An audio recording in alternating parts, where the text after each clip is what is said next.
Good afternoon. Just wanted to kind of touch on a couple of things today, particularly when it comes to workplace.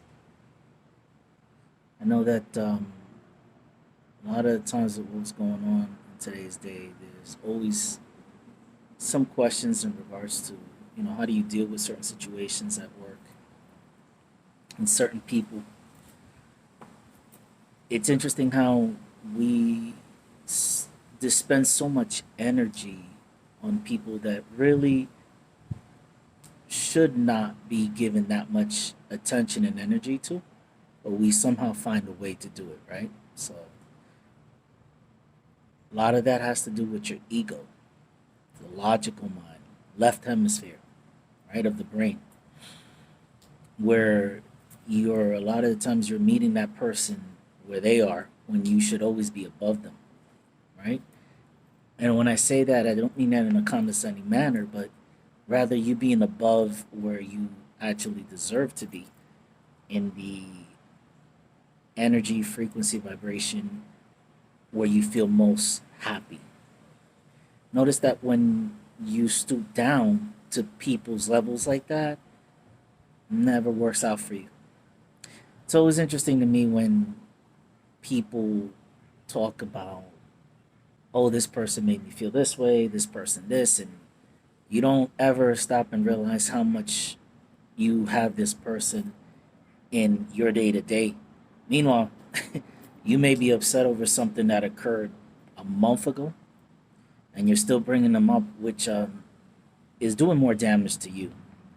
Now, there's a saying out there that you got to forgive people because the reality is it's really for you, it's not for them because a lot of times these individuals don't even remember what they did to you or what has happened, and they're living their lives while you're still stuck in that particular phase, which adds on to your stress, anxiety, and really frustrates you, which is never a good thing. One of the things that I advise a lot of the people who I mentor is to take time to understand what it is that is triggering that response. What is it that you are seeking or is having you feel that you need to give this person such validation that is really unwarranted? If you only understood the value of your time, your energy, you would be a little bit more frugal with what you do with it. Um, it's just interesting because I've mentored a lot of people in my life journey, my career, and to this day, I still mentor people, right?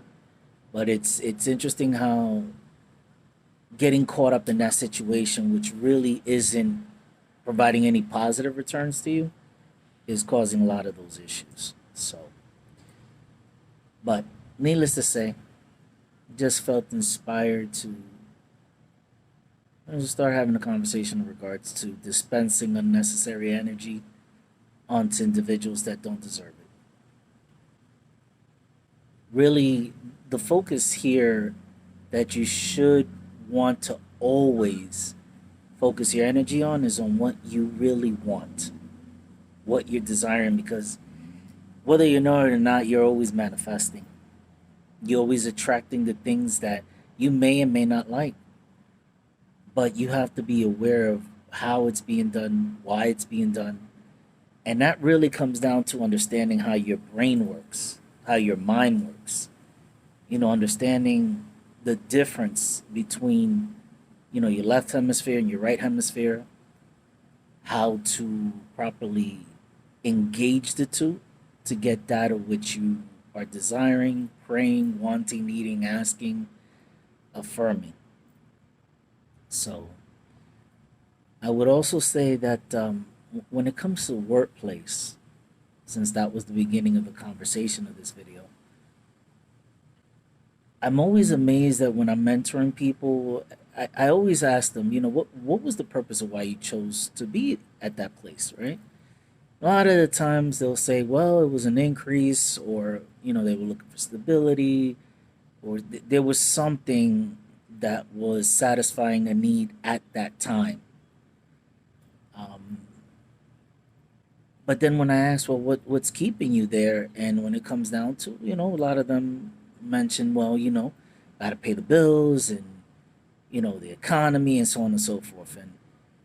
And I always like to peel back the onion, right? Try to understand exactly what the root cause is, because there's always a reason for why things are occurring in your life, and what you may be doing to impact it, whether you know it or you don't know it.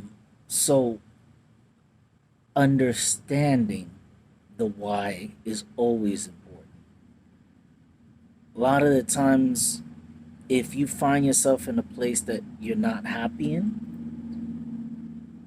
you have to remember something, or maybe it's never been said to you. No matter where you go, you will never get paid what you feel you are worth.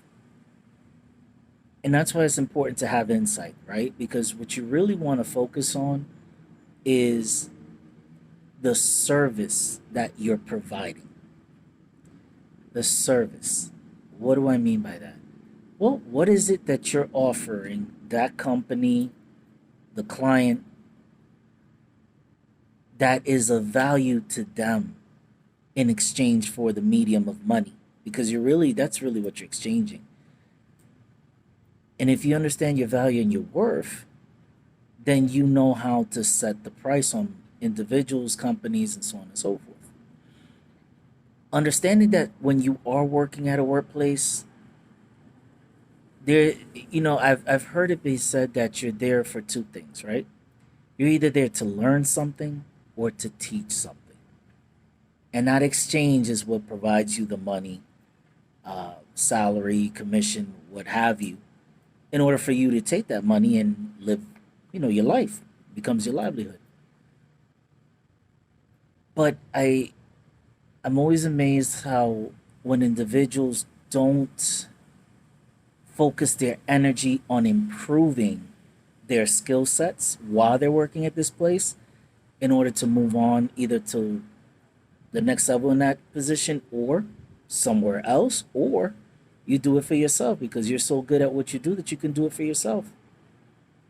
I always I counsel a lot of individuals where I tell them, look, you have the job, you have your money. If there's a passion of yours, make it a side hustle, make it a side business until it becomes great enough that you can do that full time. A lot of the times when individuals get upset and they're frustrated is because they have all this pent up energy, and instead of focusing into what they find is within their gifts of that knowledge domain that they specialize in and making it a side business, they're focusing on other things that really don't have a proper return. I've yet to meet an individual who has a positive return on another person that they're dispensing energy on, that they're still holding on a grudge to, or they feel that they were um, done a certain way in where they felt disrespected, or they didn't appreciate how they were treated, right? Now, there are cases where, sadly, you have some disrespect in the workplace. And, that's why you have your HR people, right? But I'm not going into all of that because that's not what this video is about. This video is about learning how to conserve your energy, realize when it's happening, and becoming aware of it, so then you can put that in check, which is your logical, egocentric mind. When you discover how to become aware, which means taking a step back, looking at your situation, third party, and then be able to jump right back into first party and say, you know what, enough, let's move on. You Elmo it, as I call it, enough, let's move on. You'll have a lot more control on how you're dispensing your energy. As I promise you, if you were able to take energy and make it into a currency, you would be a lot more focused on how you dispense it. So I'm just gonna leave the video at that. And as always, so I always like to say, you are more than what you think you are. You are special, you're powerful spiritual beings, and you have a purpose. You have a purpose. Love y'all. Have a great day. See you on the next video. And check out the other videos that I got there that'll help you understand the basics of manifestation, and it'll help you and guide you on some things. Okay? And as always, if you're looking for additional coaching, I have my Wizio link there. Reach out and be more than happy to be of service to you. Take care.